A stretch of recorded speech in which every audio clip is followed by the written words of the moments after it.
Jay here from Stretford, Paddock. This is Round Our Way, and joining me, as always, is Mr. Scott, Mr. David Scott. How are we doing? Very excited, which is an unusual thing to be as a Manchester United fan. It is weird, isn't it, Scotty? Because one thing I like about you, right, you take cynicism to a new level, right? I've known you for a long time, and I can moan, right? But I'm an amateur compared to you. You put me in the shade. You know how to moan and be sceptical and cynical about a lot of things.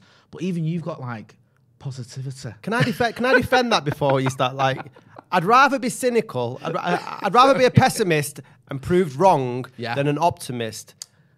I'm proved right. And let down. No, because it's like you get disappointment then if you've got cynicism. If you're constantly pessimistic, then if anything good happens, you're chuffed, aren't you? Yeah, it's a nice surprise. So that's where I am on the spectrum. Well, you've done it well. You've kept it up for many years. But no, are you getting? I don't know, man. Because let's face facts, right? 3 days ago, people going, get rid of Murtagh, get rid of Arnold. Yeah. Ten Hag, if he's got anything about him, will quit. We're in a relegation dogfight. Fold the club. It's all over. And now people going, looks like De Jong's almost done for a reasonable price-ish, to be fair, to the calibre of the player. Looks like there could be a bit of a development with this Tyrell Malacia. There you go. I wouldn't mind we practiced that 3 times before we went live. So we'll get it looks like that could be happening for a very reasonable price. There's a possibility of Eriksen. I mean, it looks like we're getting our act together a little bit with transfers. And then there's a thing like, even just basic things like the club are posting videos of Erik Ten Hag taking training. And even that's making me excited, just seeing a 10-second clip of him doing basic training. Yeah, the difference that a week's makes, because this time last week we were bemoaning and no signings and De Jong's not going to happen. I mean, and that's part of being a football fan, isn't it? Being dramatic about everything, over-dramatic to the extreme. And I'll admit that I was getting a little bit, you know, my knickers in a twist over the lack of signings. But this week it just... I don't think we should take all the credit for it, for us getting this Malacia lad.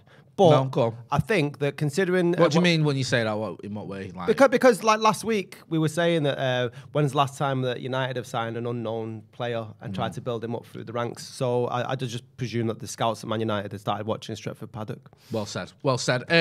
Get involved in the comments and the chat. Let us know what you think about De Jong, what you think about Malacia. We've also thrown a bit of a curveball in there, haven't we? Not him. Yeah, him. Neymar. And a few people are commenting on this already. KTMTC says, Neymar, absolutely not. Alan says, is Neymar a package deal with his sister? Yeah, he has a bit of a reputation, doesn't he, for wagging work when it's his sister's parties and all that. Should we say? Yeah. That's all I'm going to say before we have to start throwing allegedlys up here and it gets a bit weird. With the Neymar thing, let's just talk about that, because there were some sort of rumours that he was available for around 50 million quid, and obviously his wages are astronomical, but there's that whole thing of he is one of the top players on the planet, would you say? One of the best attackers on the planet, perhaps, in that sort of bracket? Would we put him in there? It usually comes underneath Ronaldo and Messi, doesn't it? Yeah. I mean, with the sort of emergence of Mo Salah, Kevin De Bruyne, I think he's probably fell down the pecking order a bit. But in terms of talent, then I think he's got it in abundance. He's done it in the French league. I think he had a poor season last season. But when you compare him to the players that United have got up front at this moment, before we sign anybody else, Antony, then you look like for like. Is he better than everything we've got? I mean, it's debatable. The problem I've got with Neymar isn't that his ability. And let's face it, no one's saying we're going to buy him. We're just asking the question because it's doing the rounds before. Let's have a bit of almost like a bit of a laugh and just talk about it. Why not? The thing we've got him, it's not his ability. He is mint, right? He's one of the, like we've said, one of the most talented players around. He can do certain things that other players just can't. They're just not capable of doing. And you always think, like, if you've got Neymar on your side, he's a potential match winner. He's like that Ronaldo thing, you know, like against Spurs or whatever. Ronaldo just bangs in an hat-trick and wins you the game. Neymar's capable of doing that. It's just, he's injured a lot. And there's also question marks about his, I hate using the word attitude of players. I think it's unfair, but his desire perhaps to really, you know, play every week and do his best every week. Because it felt like to me, like, at times Paris Saint-Germain was almost a bit of a busman's holiday for him. Do you know what I mean? Missed a lot of games. I know, obviously, he can't help with injuries, but then sometimes, you know, there's rumours that he'd just go missing. Like, literally, they didn't know where he was, sort of thing. He'd miss important games. Obviously, we know better than anyone. When we won in Paris, he was out. Again, it was injuries. But you know, I'm just looking now. I've just got his appearance record up in front of me. Since he's gone to Paris, he played 20 League One games in his first season, 17 in his next, 15 in his next, 18 in his next, and 22 last season. I mean, he's had 2 seasons where he's played in total more than 30 games, and in those 1 season where he's played more than 30 games, and 1 season where he's played 30 games in total, and the others have just been in the 20s. So he's missed a lot of football, and it's like, does this not feel a little bit as well like? If it were to happen, and again, I don't think it will, but if it were almost like Paul Pogba, but worse. Yeah, and that's what I put on my Twitter this morning. I was saying that I think the ability's there, and I think if United were to get a Neymar, and I agree with you, I don't think it'll happen. Obviously, this is a hypothetical question. I think it might have happened if Ed Woodward was still in charge. Oh, it stinks of Ed Woodward, doesn't it? He's a proper... We can do things in the transfer market that others can't do, including giving Neymar £2 million a week. Yeah. Do you know what I mean? Yeah, but and I think that the commercial value, if United were to sign a player like Neymar for sponsors and shirt sales, imagine in Brazil and stuff, it'd go through the roof. But I just think, is he 30 now? He is, I'd say exactly how old he is, my friend. And the latest rumours coming out of PSG is that he's 30. He's been told to try and find another club, and I think he's been triggered now where he's got an extension on his contract till 2027. So it's going to cost an arm and a leg for him to sort of leave Paris. But when you look at the clubs at where it could go to, I know he's been linked with heavily with Juventus as well, and I can't see Juventus after paying what would be astronomical wages for Paul Pogba to go for Neymar on top of that. I think what might happen, there's rumours that he's linked with Chelsea as well, but I think you may see some sort of oil money going from Qatar to Saudi, and you have like Newcastle. Take it to another level. Yeah. Just change the name of the club. They've already done it with a kit, haven't they? Where they just basically given the Saudi Arabian national team kit. That was so subtle, I didn't see and it. It was, wasn't it? It was really subtle. To be fair, it did slip under the radar for a lot of people, but someone pointed it out. Newcastle, tell him. Newcastle, mate, you heard it here first from Scotty. Uday Kamar says, do you know Neymar's salary? I don't. I imagine it's about £1 million a week or something stupid. Space Chimp says, Neymar wouldn't even bother walking near the halfway line. FIFA Gamer says, definitely an Ed signing, spot on. We've got a super chat as well. Paul Gill says, Jay and Scotty are absolutely hilarious. Love the podcast as well. Excited for the new look United. PSJ, your tweet about Ten Hag coaching had me laughing my effing arse off. Yeah, I don't know if you see, we're talking about getting excited before, weren't we? Yeah. And, you know, it's literally a 10-second clip, I think, of Eric Ten Hag just doing... just basic coaching. Do you know what I mean? Like, you see it anywhere, but I'm watching it going, look at that. Oh. This is what they do every single year, though, Jay. Every year. Last year when we were signing Sancho, and I was like, so pessimistic. It happened. I'm like, yes, we're going to win the league. The next one's coming. They got rid of Solskjaer in November. Ralph Rangnick came. Oh, it's the Godfather. We're going to win. Don't worry. We'll definitely get top 4. I'm trying not to get optimistic, but the bastards have got me again. It's horrible when you do videos as well, because the video evidence is always there. Do you know what I mean? Because I'm as bad as anyone. I may or may not have said 4 is coming in terms of Champions League. So when Ronnie came, I was like, think about it, you got Champions League Varane. You don't have to be the best team in the competition to win the Champions League. Everyone remembers Porto and Chelsea and teams like that. It's doable, and then, you know, no. Not even remotely close. I am a lot more on serious matters that we'll finish top 4 than I was previously. If these signings do come off and the sort of behaviour that United seem to be doing in the transfer window, and you look at who would be our competitors in the top 4 now, I don't think Chelsea haven't made any signings yet. It looks a little bit strange what's happening there. Yeah. But they've got an ex-baseball director who's going around buying players. I mean, I don't know what's going on there, but haven't they been linked with half of City's reserve team?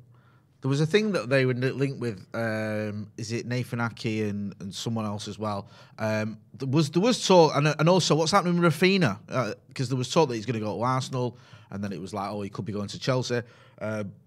Yeah, because here it says here, I'm just looking here in the latest story. This is relevant. People don't much care about, because these are our rivals, aren't they? Yeah, of course. We're not competing for the top 2, I don't think. No, unfortunately, I think you're right. And it says here, this is an article in the Express from literally 50 minutes ago, saying Chelsea are in the ascendancy for Rafinha, but Arsenal could yet return for the Leeds forward. So it says Leeds United Chiefs are waiting for Arsenal to up their offer for Rafinha before they finalise any deal with Chelsea for their attacking talisman. So it looks like it's between Chelsea and Arsenal for Rafinha. Decent player. Do you reckon him? Do you reckon yeah, he's a good player. Too? I'd rather he went to Arsenal because I think Chelsea are probably more competitors because Arsenal will do Arsenal as they do every single season. Yeah, of course, they'll fall off as they always do. They always seem to do that, it's been hilarious this week when everyone's sort of been touting Gabriel Jesus who's going to be the man to return Arsenal to glory. It's like they've not seen him in a City shirt for the last 4 or 5 We had years. this discussion though, and we'll get into this because we were arguing about it. Because I was like,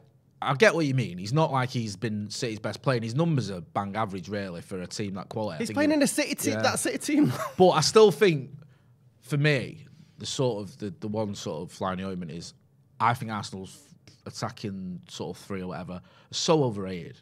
I think he's probably going to be going in there and be their best attacker. I do. Yeah. Because I don't think Saka's all that. I don't think who's the kid and Keita. I know he scored against us, but come on, everyone was. And who else have they got? Lacazette. And Smith Rowe plays a bit deeper, doesn't he? As does Odegaard. So yeah, I just feel like you're right. It's not like I don't think all of a sudden they're contenders because they got him, but I think he probably is one of their best, if not their best attacker now. Because I think their attack is just so overrated. And what annoys me a little bit about Arsenal is they've got all this thing about now you can see what Arteta's trying to do, and because they finished 5th. They finished 5th, right? Because United just were terrible.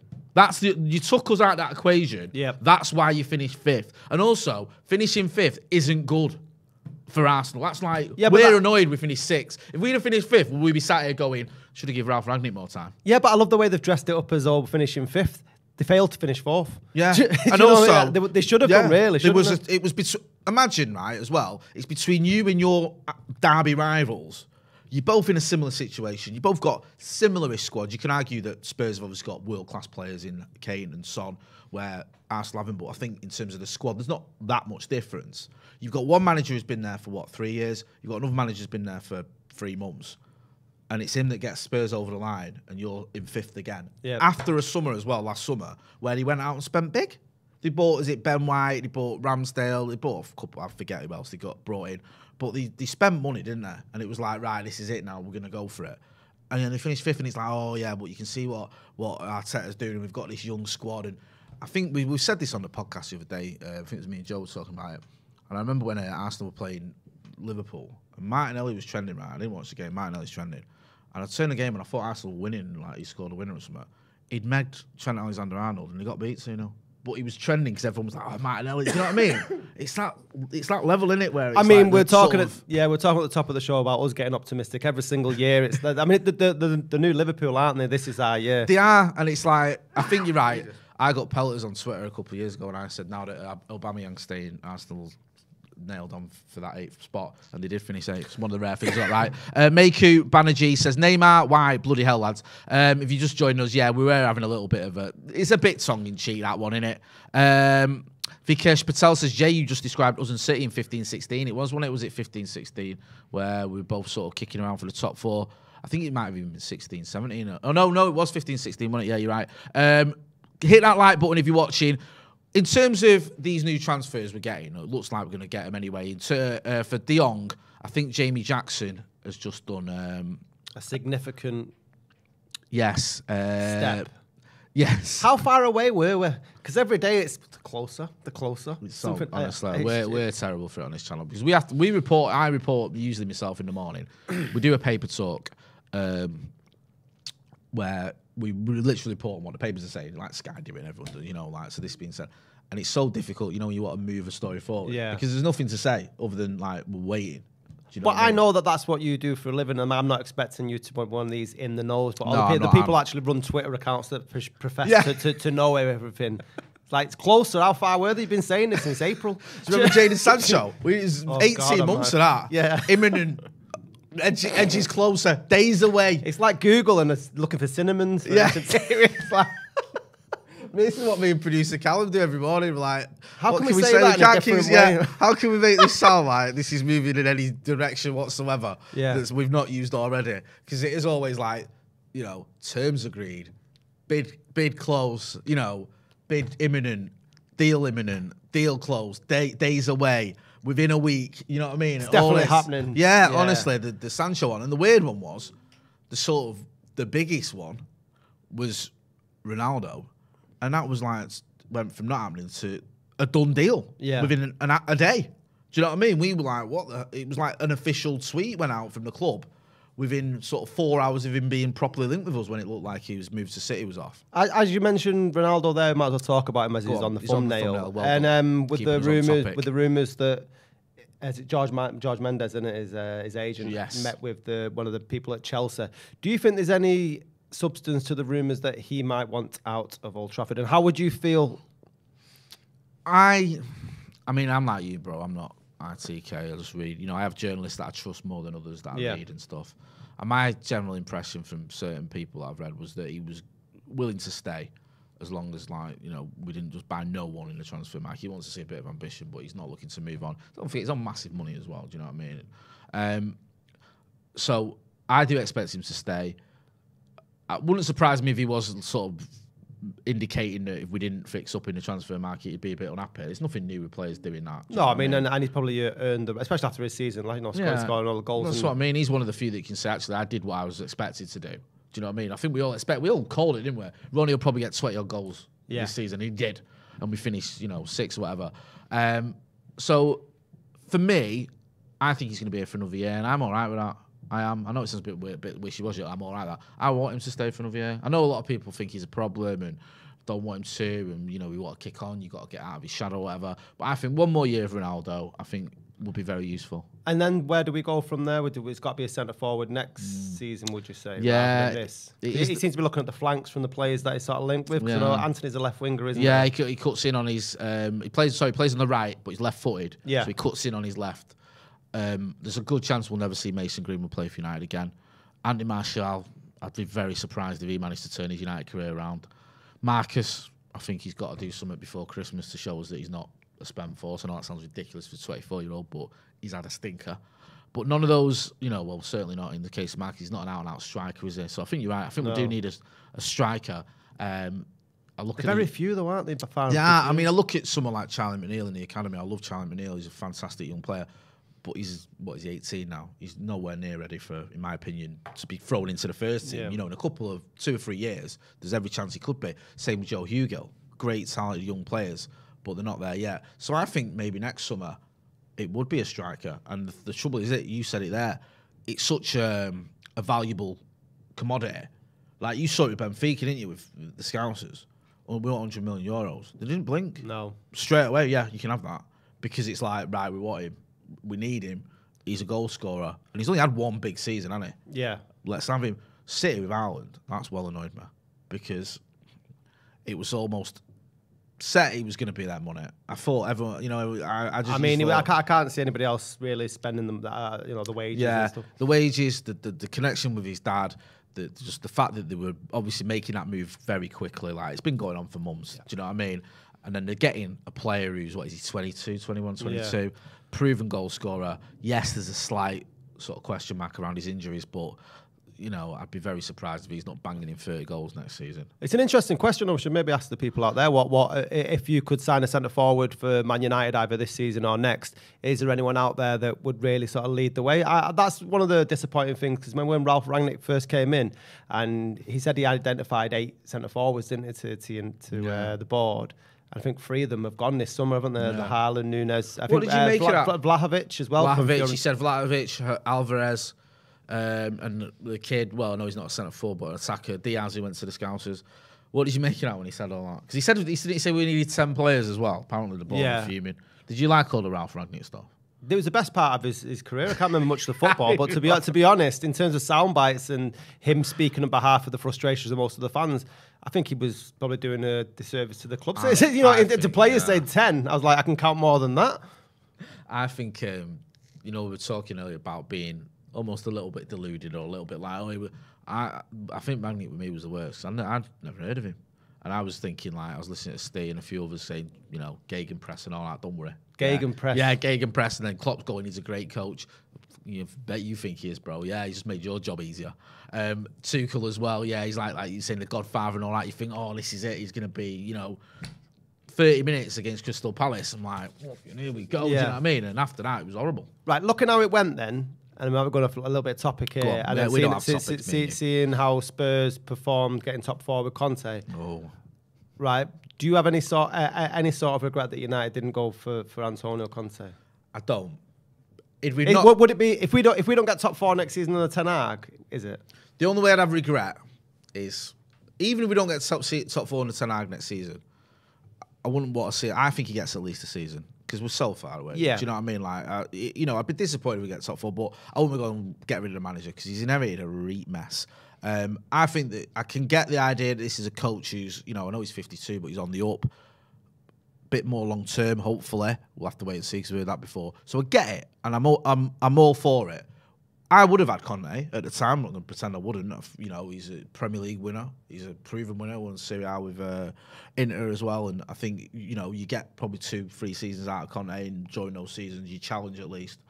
Very much a sort of Mourinho type manager, but I like what we're trying to do with Ten Hag, and I think that makes sense. And I also think that maybe now we're seeing some of the fruits of that because, he's obviously got a massive wealth of knowledge about the Dutch league, and we're getting, from what we gather, De Jong. I know De Jong's a bit of an obvious one, but Anthony and the kid Malacia seems like he's going, these are players I know of. Either played with or, played for me in the case of like Anthony and Martinez, we've been linked with him as well, Lisandro Martinez, or in the case of Tyrell Malacia, played against him when he was at Feyenoord. So, in answer to your question, it was a long-winded answer.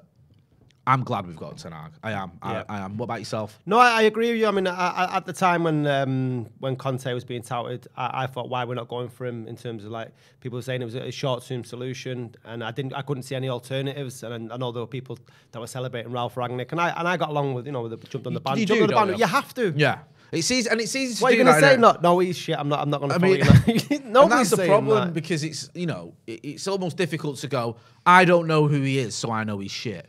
Well, if you don't know who he is, how do you know that? And the worry for me is, when you look at it and you think, what's the logic here? He's been 2 years out of the last 10 he's been in a dugout.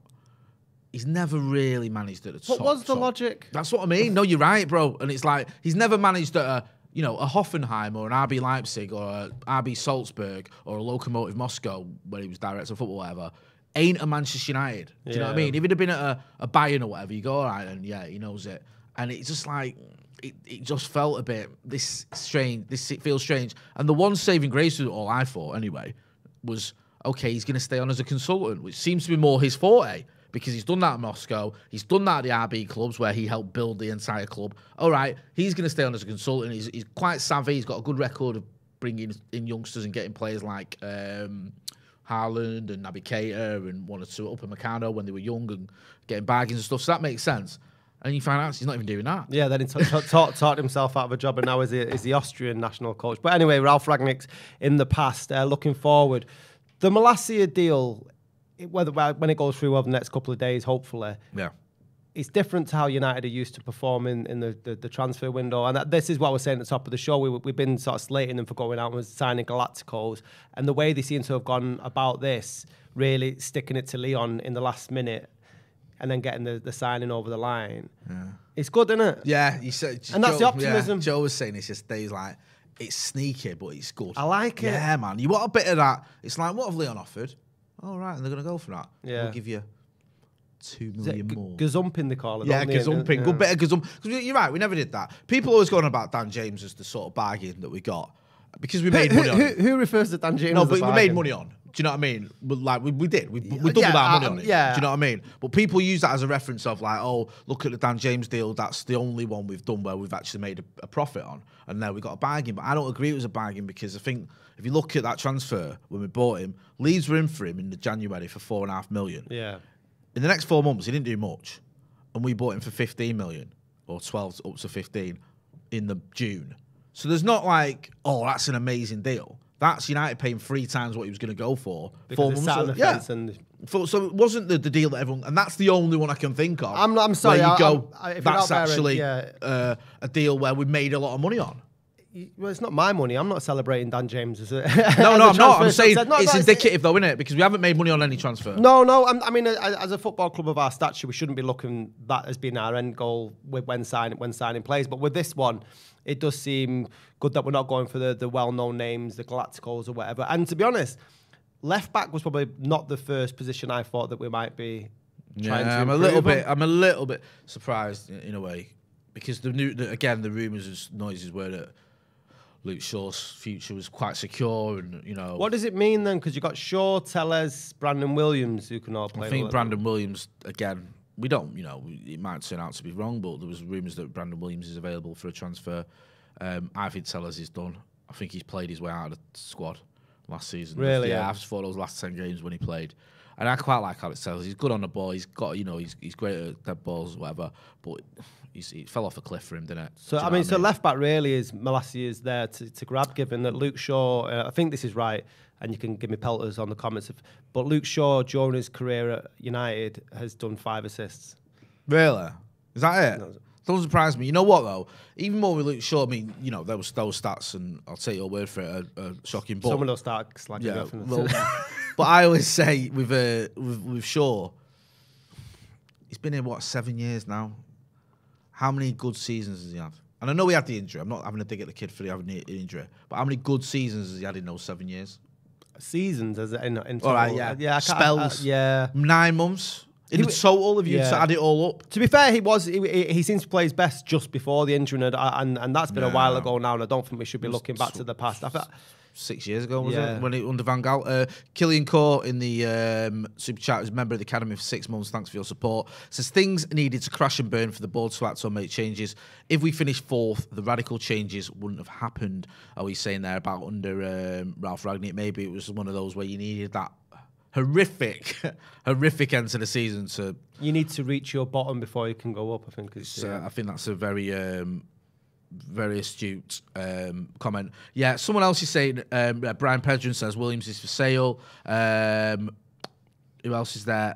Knitting Gone says, I am not having my hopes high. Well, we weren't, but unfortunately we've jumped the Kool-Aid, and it's like, you know what, a bit of training ground footage and linked with a player I never heard of 3 weeks ago, and all of a sudden you're beginning to believe again.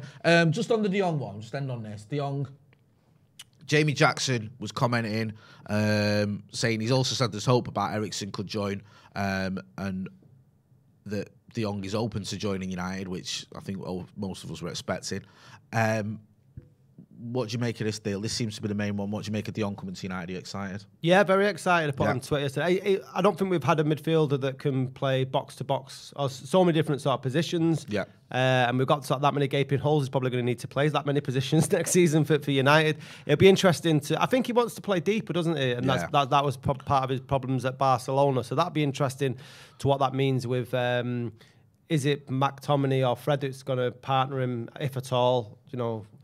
Is it the end? I mean, we can't be seeing Fred next season if De Jong's. I think Fred obviously had a good season, didn't he, under Rangnick? He was the only one, I think, that actually understood what Ralph Rangnick wanted. Yeah, he did. And we missed him when he was injured. We really missed him. McTominay, I thought, had his worst season in the United shirt.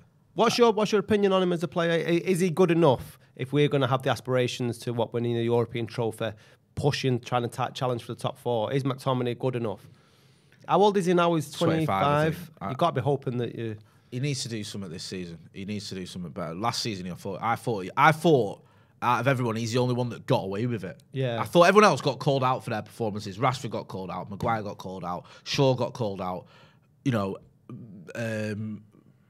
else was there? Even Varane, because of his injuries, got called out. But everyone, McTominay, there seems to be this thing where he gets it, though, Scott. Yeah, you see him after the game, that interview. He knows what it's about. I'd say, and I think. That's not. I don't care about his post-match interview. I care about his performance on the football pitch. He's not been good enough. I think he benefits from maybe leaving one on some people in the pitch. Yeah. Do you know what I mean? And that becomes memorable. Oh, he's playing with heart on his sleeve. Yeah. He actually cares, and he's benefited also from playing in probably one of Man United's worst midfield for the last 3 years. Yeah. And I don't think it's too hard to be shining. It's like sweet corn and a load of shit. Sweet corn and a load of shit. It also helps when you have a good game against Leeds. Everyone loves that. Oh yeah. That's what they look forward to every season. My form's gone down. He scored those 2 goals, didn't he, against him? Then he was flying into tackles against him. And everyone's like, I'll tell you what, McTominay, you can hang it out on him. Listen, Scott, I've loved chatting to you as always on Round Our Way. Where can people find you? What, person? If you want to give me your home address, feel free. I won't recommend it. Hit me up on Twitter, Arkid, ARGH Kid. We'll be doing the Scotty and Motty show again on Monday, is it? Or tomorrow night? No, we've got one going out tomorrow. Top 5 gigs. Top 5 gigs that me and Scotty have been to. I'll put a little link in the chat there so you can check out the Scotty and Motty podcast. There's a link in the chat there. Make sure there's a link in the description for our podcast as well. Make sure you are subscribing to the channel. We've got loads of videos coming up. Me and Joe will be on later on tonight. We'll be giving you an update not only on De Jong and Malacia, but also Lisandro Martinez, because it looks like there could be a bit of movement there. Thanks for everyone who got involved as well. That's been Scotty. I've been Jay. This has been Round Our Way. Thanks for watching.